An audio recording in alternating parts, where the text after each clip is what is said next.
Hello everyone, সবাই কেমন আছো? আশা করি তোমরা সবাই খুব ভালো আছো আর আমরাও অনেক ভালো আছি। তো কয়েকদিন ধরে তো তোমাদের বলছিলাম ঘুরতে যাবো। তো ফাইনালি সেদিন চলে এসেছে। বাড়ি থেকে বেরোতে যেহেতু অনেকটাই দেরি হয়ে গেছিলো, আমাদের প্ল্যানিং ছিল 9টা থেকে 9:30টায় বেরোবো, বাট আমরা পৌঁছেছিলাম বেরিয়েছিলাম মেনলি তখন প্রায় 10:45 মতো বাজে এমনি টাইমে। তো সবাই মিলে একসাথে হতে হতেই আরও অনেকটা টাইম বেকার হয়ে গেছে। তার মধ্যে আমরা ভেবেছিলাম যে মেট্রো করে এসপ্ল্যানেড যাবো, বাট লাস্ট মেট্রো ছিল না, ওই জন্য শেষ মতো আমাদের উবেরে করে আমাদের যেতে হয়েছিল হচ্ছে এসপ্ল্যানেডে।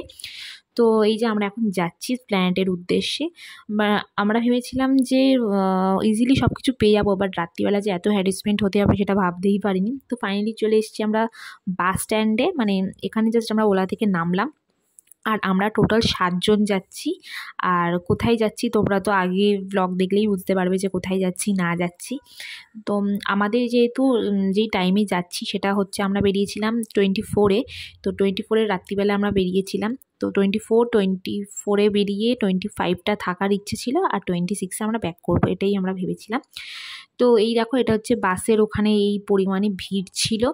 আর সরকারি যে বাসগুলো ছিল সেগুলো তো একটাও ছিল না, সবই বেরিয়ে গেছে। আর যা ছিল সব প্রাইভেট বাস। আর প্রাইভেট বাসের এক একজনের এক এক রকম সব ভাড়া বলছে, কেউ বলছে 800, কেউ 1000, কেউ 1200, কেউ 600। অসম্ভব হয়ে যাচ্ছিল আমাদের পক্ষে যাওয়া। শেষ আমরা ভেবেছিলাম যে যাক, রাতটা কেটে যাক, আমরা রাস্তায় থাকবো সারা রাত, আর ভোর হলে আমরা ট্রেনে করে বেরিয়ে যাব। তো যাই হোক, অনেক খুঁজে খাজে আমরা প্রায় 1 ঘন্টা ধরে বাস খুঁজছি যে একটু কম রেঞ্জে ভালো আমরা কি পাবো। তো অনেক খুঁজে খাজে পুরোটাই আমরা বাসের যে স্ট্যান্ডটা সেখানে পুরোটাই ঘুরে ফিরে একটা জায়গায় চলে এসেছি। এটা দেখো, সরকারি বাসের ওখানে যে টিকিট কাউন্টারটা এখানে ভিড়। এখানে কি বলো তো, টাকা দিয়ে যদি টিকিটও কাটো তোমাদের বসার সিটে তোমরা যেতে পারবে না, তোমাদের দাঁড়িয়ে দাঁড়িয়ে যেতে হবে। আর এতটা দূর দাঁড়িয়ে যাওয়া তো অসম্ভব। আর তোমাদের যেটা বললাম যে খুঁজতে খুঁজতে একটা বাসের কাউন্টারের সামনে এসেছি। এখানের এইটারই লাস্ট পর্যন্ত 350 টাকা করে টিকিট পেয়েছি। তাও এইসব বাসে আমার একদম যেতে ভালো লাগে না, কারণ এই রাত্রিবেলা যাওয়ার এক্সপিরিয়েন্সটা আমার জন্য খুবই খারাপ ছিল। এখন দেখো 12:26 বাজে, 12:30 মতো বাজে, আমরা এখন বাসে উঠেছি। আর আমাদের পেছনে যে সিট ছিল সেখানে সবকটা হচ্ছে ছাপড়ি, যাদেরকে বলে ছাপড়িদের দল ছিল। একদম বাজে এক্সপিরিয়েন্স রাত্রিবেলার বাসে যাওয়ার। তো যাই হোক, অনেকটাই কথা বলতে বলতে ওদের ছাপড়িগিরি দেখতে দেখতে চলে এসেছি আমরা কোলাঘাটে।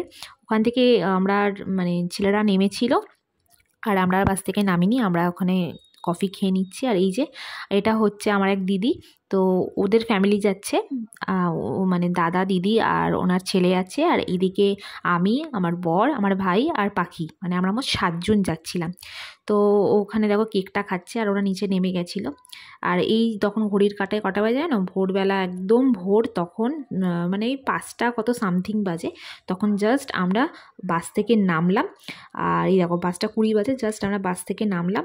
এখন আমরা এখান থেকে টোটো ধরে যাব হচ্ছে আমাদের হোটেলে। তো হোটেল তো আমাদের আগের থেকেই বুকিং ছিল, সেটা নিয়ে কোনো চাপ ছিল না, বাট ঢুকতে দেবে কিনা এটা নিয়েই ভাবনা চিন্তা ছিল। বাট যখন ফোন করলাম, ওরা তো ফোন রিসিভ করছিল না। ফাইনালি টোটো ধরে যখন হোটেলের সামনে গেলাম, তো নক করার পর ওরা দরজা খুলে দিয়েছিল, আর আমাদের রুমটাও ফাঁকা ছিল।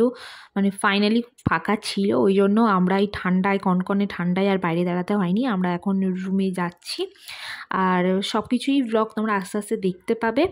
আর রুমটাও ভালো ছিল, সবই ঠিক ছিল, বাট কিছু কিছু জায়গায় আবার ডিসপুট ছিল, সেটা তোমাদের অন্যান্য ব্লগে দেখবো। এখন আমরা রুমটা দেখছি, যেটা বুক করেছি ওটাই আছে। তো যাই হোক, আজকের ব্লগটা এতটাই। নেক্সট ব্লগে আরও অনেক কিছু দেখতে পারবে। তো চলো, আজকের জন্য টাটা।